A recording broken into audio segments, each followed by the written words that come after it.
Lisa Martinez sat perfectly still in her chair as the alien voices grew louder. Around her, the massive council chamber of Concordia Prime stretched out like a metal cave filled with creatures from dozens of different worlds. Some looked like walking crystals that sparkled under the bright lights. Others had tentacles that moved like angry snakes. The bird-like ones flapped their wings when they got excited, which happened a lot during these meetings. She had been Earth's ambassador for 5 years now, and every day felt the same. The aliens would argue about trade routes, mining rights, and territory disputes. They would ignore whatever humans had to say.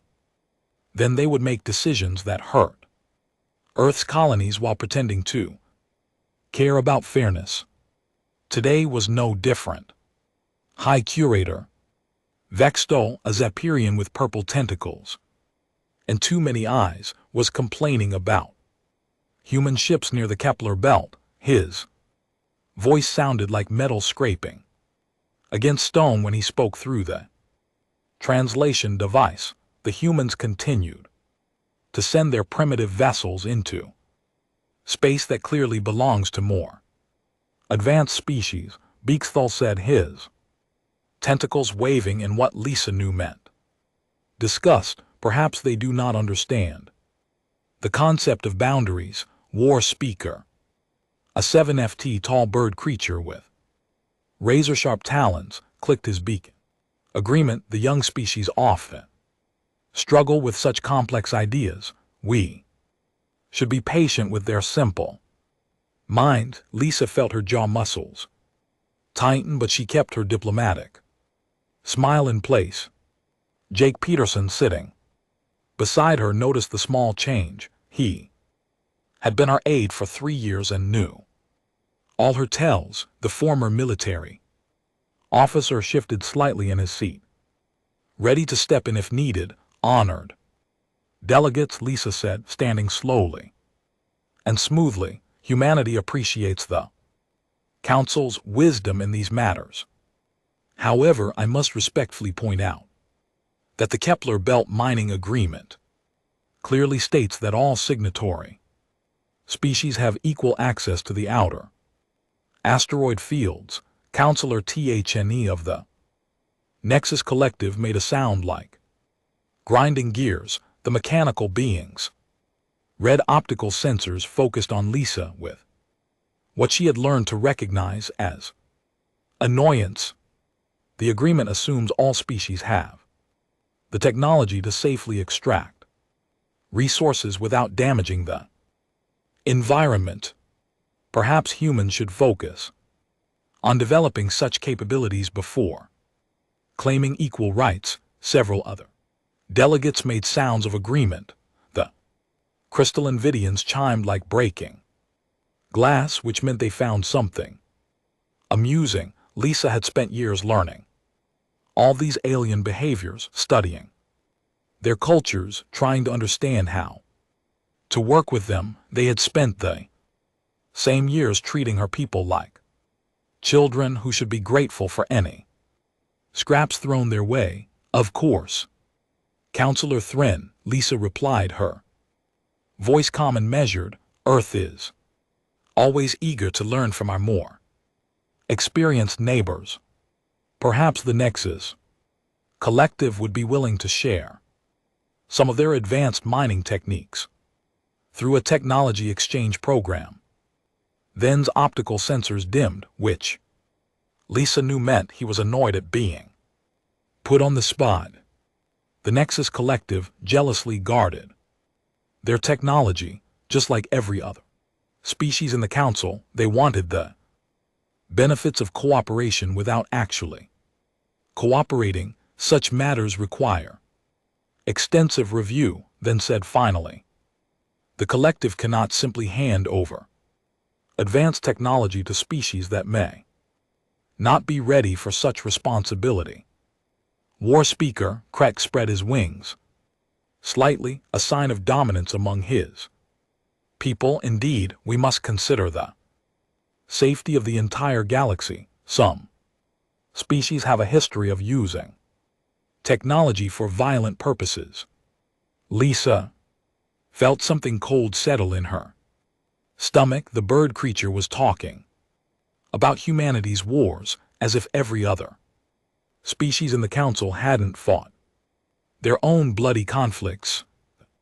Difference was that humans were honest about their past, while aliens pretended their violence never happened. War. Speaker Kredak raises an important point. High Curator Vexthal added, his tentacles curling with satisfaction.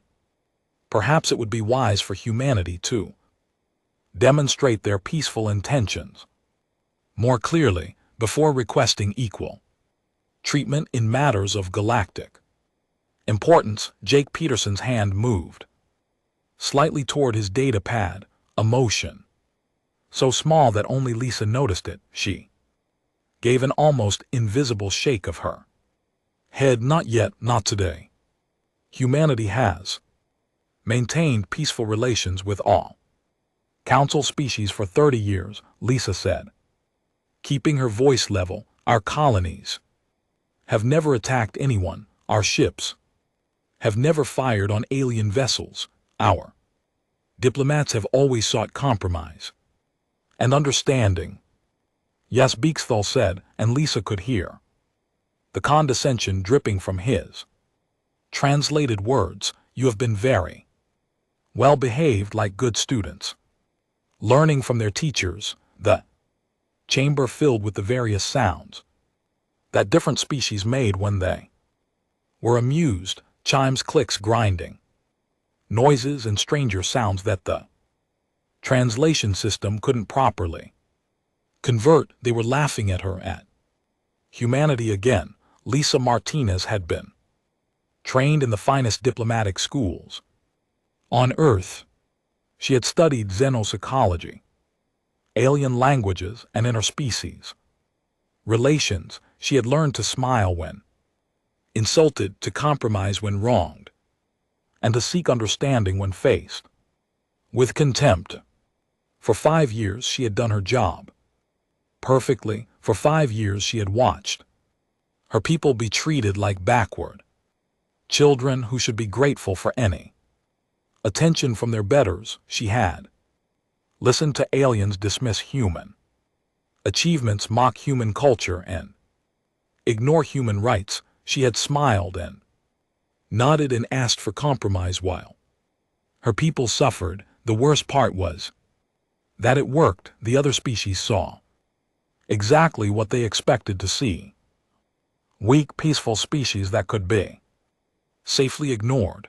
They had no idea what humanity was actually capable of. They had no idea what they were really dealing with. The Council appreciates humanity's continued cooperation, announced Council Speaker Mun, the ancient slug-like creature who ran the sessions. The mining rights issue will be taken under advisement for further review, which meant it would be buried in committee and forgotten just like every other human concern. Lisa sat down, her diplomatic smile still perfectly in place around her. The other delegates began discussing the next item on the agenda as if nothing important had just happened. Jake Peterson leaned slightly toward her and whispered, "Same as always, Ambassador." "Same as always," Lisa agreed quietly. But something had changed in her voice that made Jake look at her more carefully. Something cold and sharp that hadn't been there before, something that would have worried him if he had known what it meant. Lisa Martinez sat in her chair and continued to smile politely while the aliens talked around her, but inside her mind she was already counting days until the next colony ship would pass through the Kepler belt. She was thinking about how long humanity had been patient, how long they had been understanding, how long they had been pretending to be something they were not. Lisa Martinez was drinking her Morning coffee when the emergency message came through, the red light on. Her communication panel flashed 3 times, then stayed solid. That meant only one thing, a code black emergency. From Earth Command. Jake Peterson burst through her office door without knocking, his face pale and his hands shaking slightly. Ambassador, you need to see this right now. Lisa sat down her cup and activated the secure channel. Admiral Kate Morrison's face appeared on the screen, her normally calm expression tight with barely controlled anger. Lisa, I'm sending you the preliminary report now. The colony ship New Horizon was attacked and destroyed 6 hours ago while passing through the Kepler belt. All hands lost 50,000 souls. The words hit Lisa like a physical blow. She gripped the edge of her desk, feeling the room spin around her. All of them, everyone. The ship broke apart completely. We've recovered some debris and several distress beacons, but there were no survivors. The passenger manifest included 15,000 children under the age of 10. Jake sank into a chair, his face now completely white. Lisa stared at the screen, trying to process what she was hearing. 50,000 people, families who had sold everything they owned for a chance at a new life on the frontier worlds. Children who would never grow up. Scientists, teachers, farmers, engineers, all gone in an instant. What do we know about the attackers? Lisa asked, her voice sounding strange and distant to her own ears. Admiral Morrison's expression grew even darker. The debris pattern and energy signatures matched Zapirian plasma weapons. Long-range scanners detected at least 3 ships fleeing toward the mining stations that the Council just granted to High Curator Vexthal's people. Lisa felt something cold and hard settle in her chest. The same aliens who had dismissed human concerns just 3 days ago, the same creatures who had laughed at humanity's peaceful nature, the same tentacled monsters who had been given exclusive rights to mine the very asteroids where human families now floated dead in space. I'm calling an emergency council session, Lisa said. Lisa, Admiral Morrison said quietly. There's something else. The attack wasn't random. The pirates knew exactly which route New Horizon was taking. They were waiting in position. Someone gave them the flight plan. The implications hit Lisa like a second blow. The flight plans were only shared with council members for safety coordination. Someone in that chamber of alien delegates had handed over the information that led to the massacre of 50,000 humans. Get me everything, Lisa said. Every piece of evidence, every scan, every fragment of debris. And Admiral, send word to the other colony ships, all of them, change their routes immediately. Already done. And Lisa, the President wants to know if you need any special support for the emergency session. Lisa looked at Jake, who was still staring at the floor in shock. She thought about the alien delegates who would soon gather in the council chamber. She thought about their dismissive voices and condescending attitudes. She thought about 50,000 dead humans, including children who had never done anything wrong except be born into a species that other creatures considered inferior. No special support needed, Admiral. I can handle this. 2 hours later, Lisa stood before the emergency council session. The chamber was only half full, as many delegates had claimed they could not arrive on such short notice. High Curator Vextal was there, his purple tentacles moving in slow, lazy patterns. War Speaker Credo perched on his speaking platform, his sharp eyes focused on Lisa with what might have been curiosity. Counselor Thren's red optical sensors glowed steadily as he processed information through his mechanical systems. Honored delegates, Lisa began, her voice steady despite the rage burning in her chest. I come before you today with terrible news. The human colony ship New Horizon, carrying 50,000 civilians, was attacked and destroyed while traveling through the Kepler Belt mining zone. Several delegates made noises of what could have been sympathy. Others remained silent. High Curator Vexthal's tentacles stopped moving entirely, which Lisa knew meant he was paying close attention. The evidence strongly suggests that Zapparan pirates operating from mining stations in that region were responsible for this unprovoked attack on innocent civilians. Now Vexthal's tentacles began moving in sharp, angry motions. Ambassador Martinez makes serious accusations without proof. The Zephyrian Collective does not control the actions of independent criminals who may happen to use our equipment. The energy signatures match Zapparan military grade plasma weapons. Lisa replied, activating a holographic display that showed the debris analysis. The attack ships fled directly to stations registered under Zapparian mining permits. The attackers knew the exact flight path of New Horizon, information that was only shared with council members. War Speaker Kredek clicked his beak several times. Regrettable certainly, but space is dangerous and civilian vessels should not travel through contested areas without proper military escort. Perhaps this tragedy will teach humanity to be more careful about where they send their people. Lisa stared at the bird creature for a long moment. 50,000 dead humans. And his response was that it was their own fault for existing in the wrong place at the wrong time. 15,000 children, Lisa said quietly. The youngest was 3 years old. Her name was Emma Chen. She wanted to be a doctor.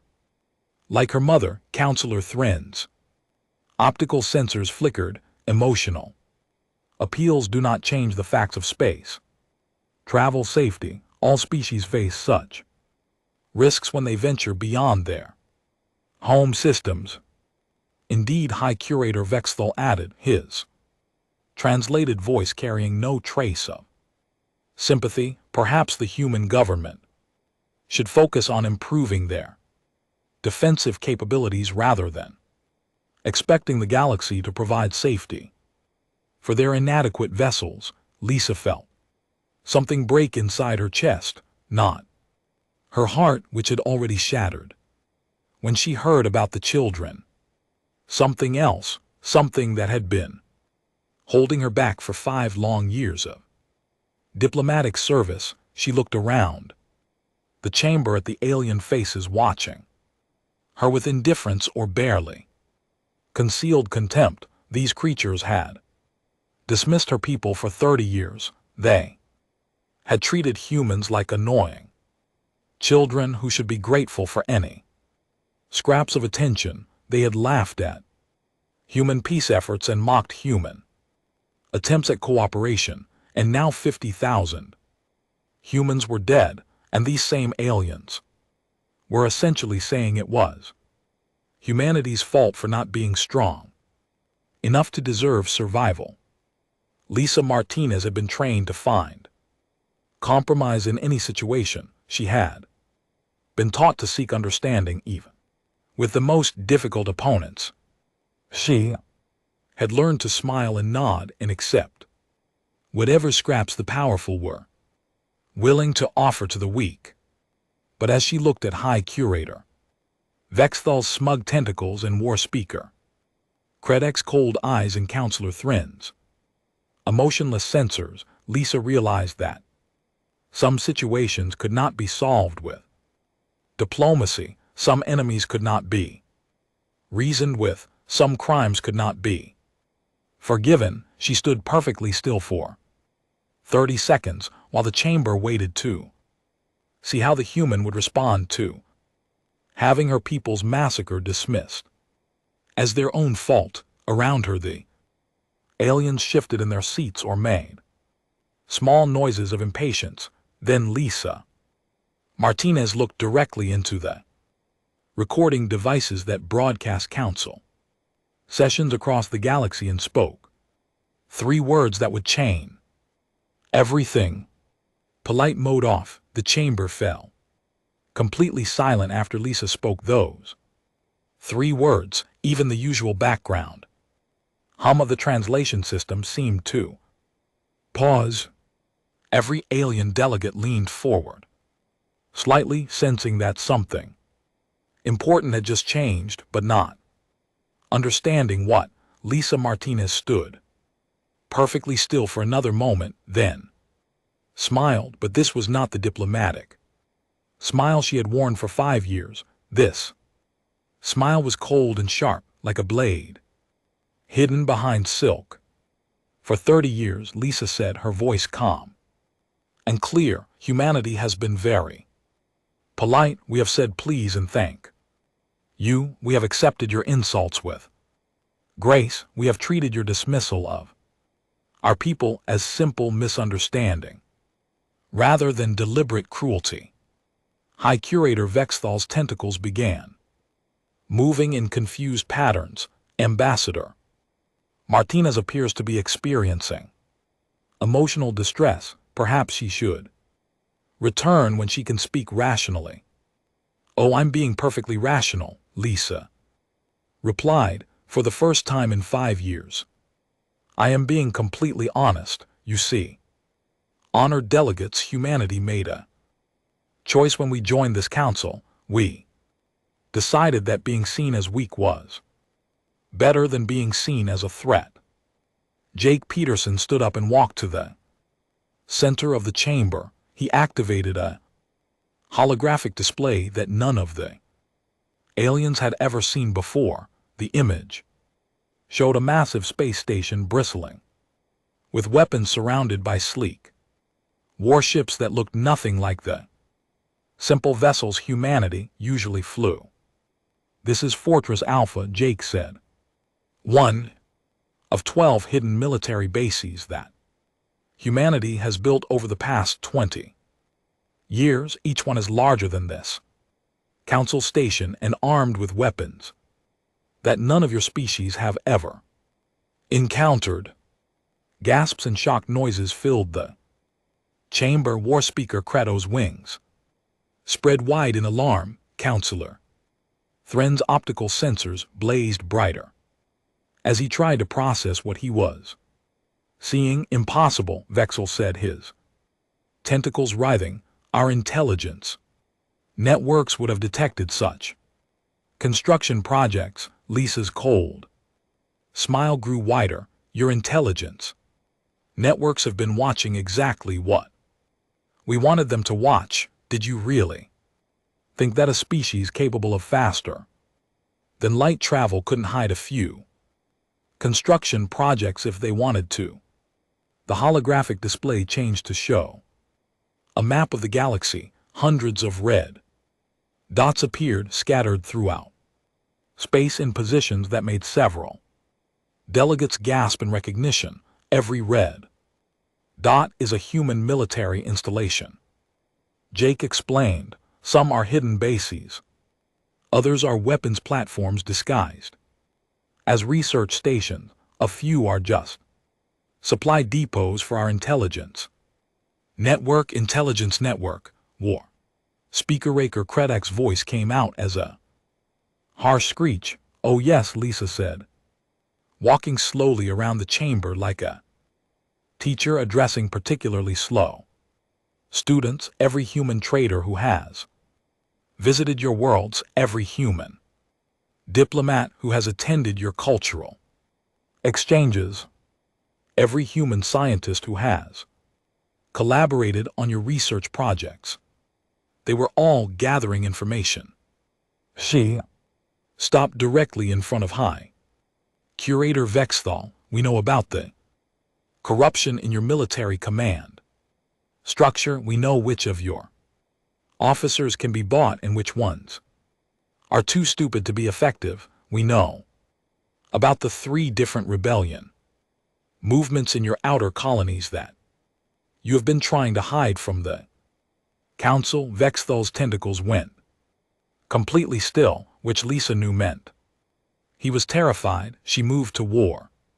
Speaker, we know that your proud warrior culture is entirely dependent on tribute payments from weaker species. We know that your home world's economy will collapse within 6 months if those payments stop. We know about the secret meetings where your war leaders discuss which species to attack next. The bird creature's talons extended involuntarily, scratching gouges and his metal perch. Lisa walked to Counselor Thrim, and we know that the Great Nexus Collective is running low on the rare metals that power your mechanical bodies. We know about the resource wars you have been planning against 3 different species. We know that your perfect unity is actually held together by fear and threats. Then optical sensors dim to almost nothing. You see, Lisa continued, returning to the center of the chamber. While you were all busy treating us like ignorant children, we were learning everything there was to know about each of you, your strengths, your weaknesses, your fears, your plans, your dirty secrets. The holographic display changed again, showing detailed military analyses of each major species, ship counts, weapon capabilities, supply lines, command structures, all laid out with frightening precision. This is what humans do, Jake said. We study, we learn, we prepare, and most importantly, we remember every insult, every dismissal, every moment of contempt. But why? Asked Council Speaker Morton, the ancient slug creature's voice shaking. Why hide your true nature? Why pretend to be weak? Lisa looked at him with something that might have been pity. Because we learned from our own history. When strong species announce their strength, everyone else bands together to destroy them. But when they think you are harmless, they ignore you until it is too late. You have been planning this deception for 30 years, Vexthal asked. Not deception, Lisa corrected. Strategy. Everything we told you was true. Humans do prefer peace to war. We do believe in cooperation and understanding.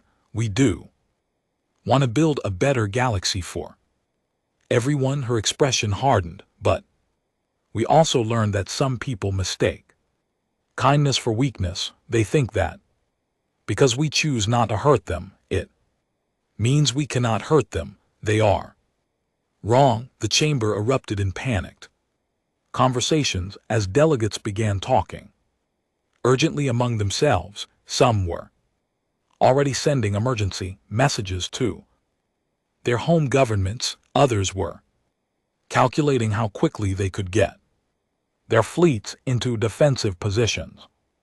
The attack on New Horizon proved that our peaceful approach has failed, Lisa announced, her voice cutting through the chaos. 50,000 civilians are dead because we tried to work within your broken system, because we trusted that rational beings would eventually choose cooperation over cruelty. She gestured to the holographic displays surrounding the chamber. But you are not rational beings. You are bullies who mistake restraint for inability. You think that because humans smile and compromise, it means we have no other options. Jake activated another display, this one showing real-time positions of human ships throughout the galaxy. The aliens stared in horror as they realized that humanity had vessels within striking distance of every major world, every trade route, every military installation. "We are done being polite," Lisa said. "We are done accepting your insults and dismissals. We are done pretending that your contempt for human life is just a cultural misunderstanding." She looked directly at High Curator Vextool. "The pirates who killed our people came from your territory. They used your weapons. They had information that only came from this council. You will find them and turn them over for justice, or we will come and get them ourselves.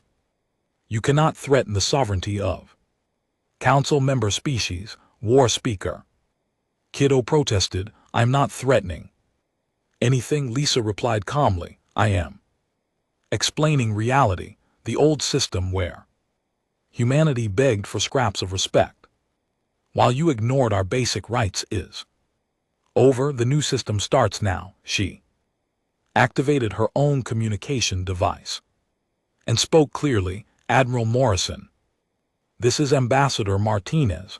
Execute. Phase 1. Across the galaxy, human ships that had been disguised as cargo vessels and research platforms suddenly activated military-grade sensors and weapon systems. Trade routes that had been protected by alien patrols found themselves under human control. Strategic positions that had seemed unimportant were revealed as key military assets. Humanity is withdrawing from the Galactic Council," Lisa announced as alarms began sounding throughout Concordia Prime. "All treaties and agreements are void as of this moment. What happens next depends entirely on how quickly you learn to treat us with the respect that 50,000 dead civilians deserved." The alarm stopped ringing after 10 minutes, but the chaos in the council chamber continued. Delegates were shouting into communication devices in dozens of different languages. Some were trying to contact their home governments, others were demanding explanations from their military commanders about how human ships had appeared in their space without warning. Lisa Martinez stood calmly in the center of it all, watching the panic with the same cold smile she had worn since declaring that humanity's polite mode was off. Jake Peterson remained beside her, occasionally updating the holographic displays to show new information as reports came in from across the galaxy. "Order, Council." Speaker Morton finally bellowed, his ancient voice cutting through the noise.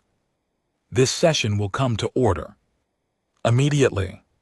The various delegates slowly settled back into their seats, but Lisa could see the fear in their eyes. Even War Speaker, who belonged to a species that prided itself on courage in battle, kept his wings folded tightly against his body in a defensive posture.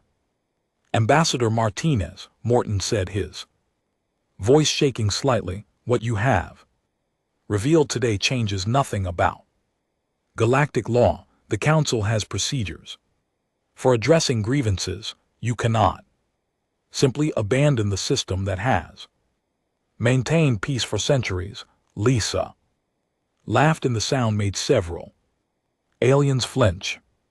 "Peace? You call this peace? Tell me, Council Speaker, how many smaller species have been wiped out by stronger ones while this council maintained your version of peace? How many colonies have been raided by pirates operating from the territory of council members? How many trade disputes have been settled by forcing weaker species to accept whatever terms the powerful decided to offer?" She gestured toward the displays showing human military positions. "This is not peace. This is a protection." Racket where the strong take whatever they want and the weak are told to be grateful for whatever scraps remain. High Curator Vexthal had been silent since Lisa revealed humanity's knowledge of Zapperian corruption, but now his tentacles began moving in angry patterns. Even if your accusations have merit, you cannot hold the entire galaxy hostage because of the actions of a few criminals. A few criminals. Lisa's voice became dangerously quiet. Let me tell you about these few criminals, High Curator. In the past 5 years alone, ships flying under Zapperian registry have attacked 17 different human vessels. Each time we filed formal complaints with this council, each time we were told that the Zapheran government could not be held responsible for the actions of independent pirates. Jake activated a new display showing incident reports and casualty lists.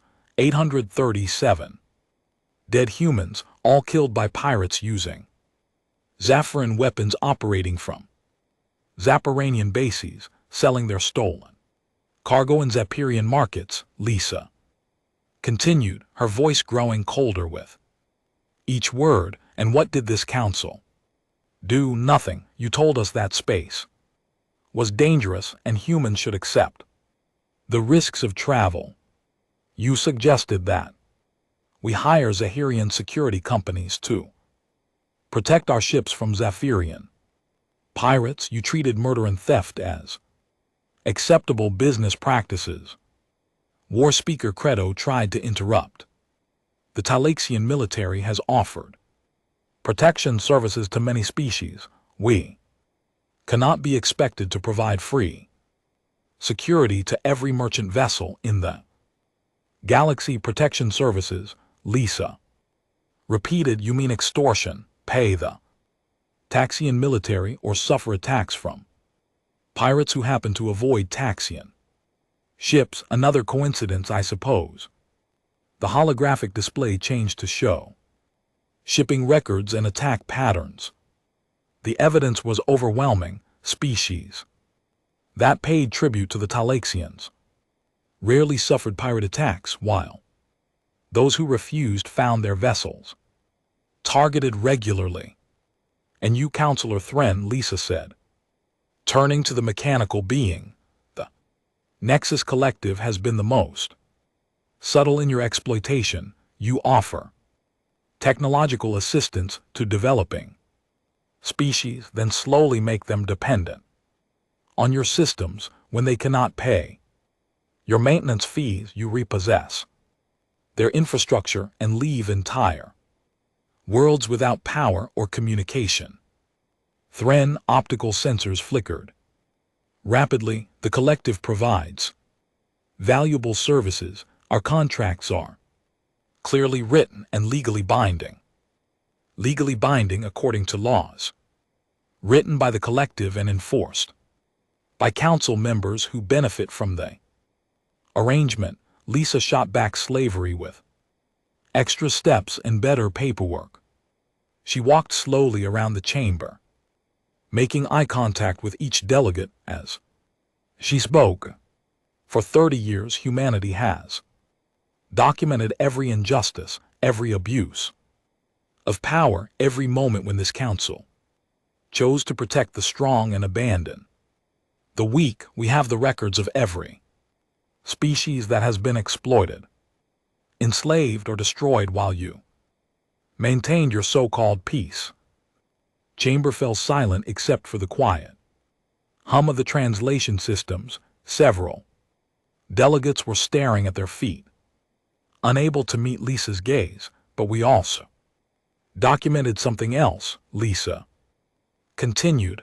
We learned that most of you are not actually as strong as you pretend to be. Your military advantages depend on weaker species being too scattered and frightened to work together. Your economic dominance requires victims who have no other options. Jake brought up a new display. showing detailed economic analyses. Zephyrian economy depends on stolen goods, making up 30% of their gross domestic product. The Talaxian military cannot function without tribute payments from 12 different species. The Nexus collective requires rare metals from conquered worlds to maintain their mechanical bodies. Strip away the victims and your entire system collapses, Lisa said, which is exactly what humanity is going to do. She activated her communication device. Again, Admiral Morrison, execute phase 2. Across the galaxy, human ships began broadcasting on all frequencies. Messages were simple and direct. Any species currently being exploited by Council members could request immediate protection from the human fleet. Pirates operating from Council territory would be hunted down and destroyed. Trade routes would be secured by human patrols, free of charge. Within minutes, responses began flooding in. Dozens of smaller species that had suffered under the current system immediately requested human assistance. Several worlds announced they were breaking their contracts with the Nexus collective. 3 different species declared they would no longer pay tribute to the Talaxian military. You are destroying the stability of the galaxy, Moran protested, his ancient voice cracking with strain. No, Lisa replied firmly, we are destroying a system built on exploitation and fear. What we build to replace it will actually be stable because it will be based on justice instead of oppression. She looked directly at the recording devices broadcasting the session across the galaxy. Humanity makes this offer to every species watching this transmission. We will protect you from bullies and pirates. We will trade with you fairly and honestly. We will share technology and knowledge freely. We will treat you with the respect that every sapient species deserves. Her expression hardened as she looked back at the council delegates. But we will also defend ourselves and our allies with every weapon at our disposal. The days when you could murder human civilians and face no consequences are over. The days when you could dismiss our concerns and ignore our rights are finished. High Curator Vextul's tentacles writhed in desperation. You cannot simply remake the galaxy according to your wishes. There are procedures, laws, traditions that have existed for millennia. Your procedures protected murderers and thieves, Lisa said. Your laws benefited the strong at the expense of the weak. Your traditions were built on the suffering of those who had no voice in this chamber. She gestured toward the displays showing human military assets. We are not asking for your permission to change things. We are informing you that change is happening whether you cooperate or not. The only choice you have is whether that change comes through negotiation or through force. The chamber erupted in panicked voices as delegates realized that humanity was not bluffing. They had the military power to back up their demands and the intelligence network to know exactly where to strike. More importantly, they had already begun turning the victims of the old system into allies of the new one.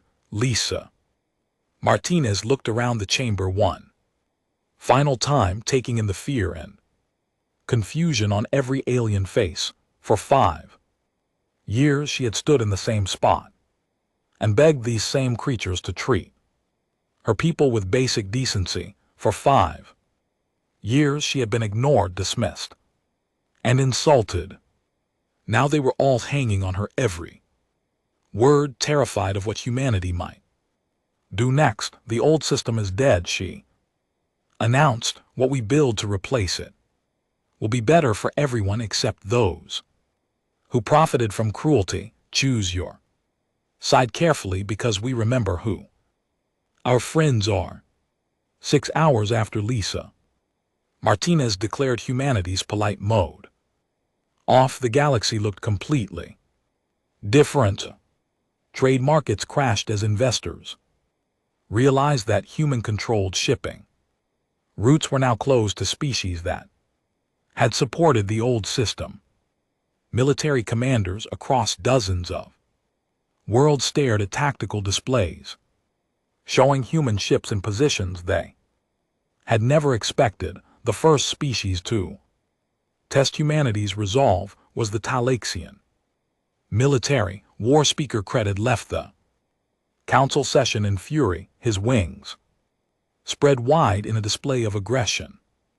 Within 3 hours, he had ordered the 5th Taxian fleet to break the human blockade around Nexus Prime, a wealthy trading world that had been paying tribute to his people for decades. Admiral Kate Morrison watched from the bridge of the human flagship Retribution as 15 Talaxian warships approached her defensive positions. The bird-like aliens flew in their traditional attack formation designed to intimidate enemies with displays of coordinated aerial maneuvers.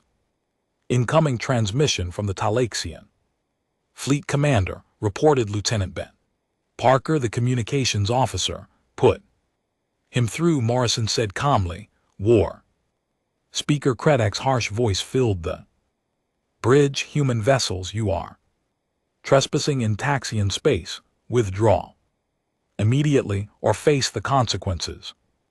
Morrison smiled the same cold smile that Lisa Martinez had worn in the council chamber. War Speaker, this is no longer Taxian space. The people of Nexus Prime have requested human protection from your tribute demands. We are here to provide that protection. The Nexus Prime government signed a legal contract with the Taxian Confederacy. We are here to enforce our legitimate business interests. Your contract was signed under threat of military action. Morrison replied, that makes it extortion, not a business arrangement. You have 10 minutes to leave this system peacefully. Craddock's screech of rage came through the speakers clearly. Foolish humans, you face the elite 5th Fleet, veterans of 100 battles. Your pathetic ships will be scattered like dust before our superior tactics. Morrison nodded to her weapons officer. Mr. Collins, show them what superior tactics actually look like. The engagement lasted exactly 4 minutes and 17 seconds. The Talaxian ships had been built for intimidation and traditional fleet combat. The human vessels were smaller but faster, equipped with weapons that the bird-like aliens had never encountered. When the brief battle ended, 3 Talaxian ships were drifting powerless in space, and the rest were fleeing toward their home territory. War Speaker Cred's personal flagship was among the damaged vessels. Morrison opened a channel to his ship. War Speaker, your vessel is disabled. Intact. We are transmitting coordinates for the nearest neutral system where you can make repairs when you get home. Please inform your leaders that humanity is very serious about our new policies. The response was a string of what the translation system marked as extremely offensive language. Meanwhile, High Curator Vexthal was discovering that the Zephyrian pirates who had attacked New Horizon were no longer beyond human reach. 3 hidden human bases activated simultaneously in Zephyrian space, their long-range sensors immediately locating the pirate ships that had been hiding in the asteroid fields. The pirates had grown comfortable over the years, knowing that their government would protect them from any consequences. They were not prepared for human strike teams that appeared without warning and disabled their ships with surgical precision. Captain Lisa Chen, no relation to the ambassador, led the assault team that captured the pirate leader responsible for the New Horizon massacre. The tentacled creature was dragged from his command chair and found himself face to face with a human soldier whose eyes burned with controlled fury. "You killed 50,000 innocent people," Chen said quietly. 15,000 of them were children. "You are going to answer for every single death." The pirate babbled something about diplomatic immunity and government protection. Chan ignored him and activated her communicator. "Admiral Morrison, this is Strike Team Alpha. Primary target secured. All pirate vessels in this system have been disabled or destroyed. We're ready for pickup." Across the galaxy, similar scenes played out as human forces moved with coordinated precision. The intelligence network that had been gathering information for 30 years now guided military operations that dismantled criminal organizations the Council had ignored for decades. But the most dramatic change came from the species that had been victims of the old system. Within hours of humanity's broadcast, 17 different worlds declared their independence from various forms of alien control. The Nexus Collective found their carefully constructed contracts being torn up by populations that suddenly had protection from retaliation.